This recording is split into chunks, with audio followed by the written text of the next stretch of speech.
2025, the U.S. Congress held public hearings on the subject of UAPs. They showed videos of what these orbs do. Scientists and the public learned things about orbs that they never knew before. One scientist decided to study this subject in detail in hopes of understanding the rules that govern these orbs. He hoped to use what he learned to make a better explanation of how our universe came into being. For example, he learned that in 2019, off the coast of San Diego, the USS Omaha was visited by orbs that came out of the water, hovered over the ship for over an hour. Then the orbs returned to the water. He closely watched the video of that event and wrote down 2 rules of these orbs. The first rule was the guided in movement rule. He wrote that down because of the way the orbs moved in order from the water to hover over the ship, and then, after a while, they moved back to the water. The second rule he wrote down was the smooth joining rule. He wrote that down because of the way the orbs in returning to the water joined that water without making a splash.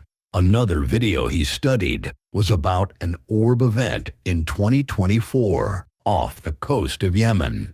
That was when an orb traveling at high speed across the surface of the water was shot at and hit by a Reaper drone firing a Hellfire missile. New video appears to show a missile bouncing off an unidentified flying object during a mission in the Middle East. As CBS's Charlie D'Agata reports, a whistleblower originally leaked the video. As he watched that video, he wrote down the third rule, which he called the accept compression, but keep moving in your path rule. That was because the orb, when hit by that missile, was compressed, but bounced back and continued on its path. So then, our scientist wanted to apply these 3 rules to the story of our universe in its early days.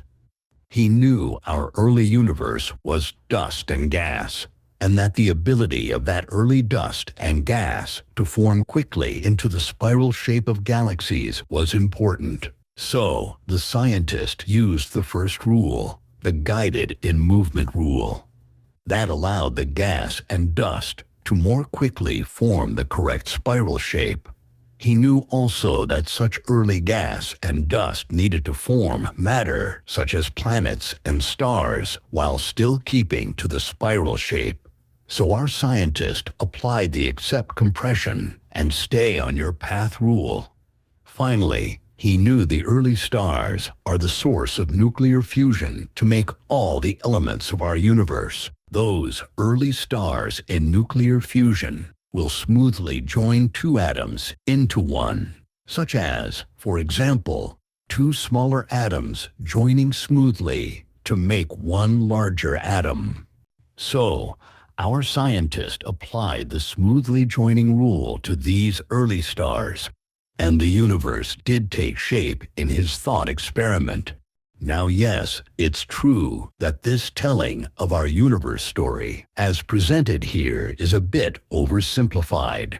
But in his work, researcher James E. Beecham, M.D., did discover from studying orbs several important rules of nature.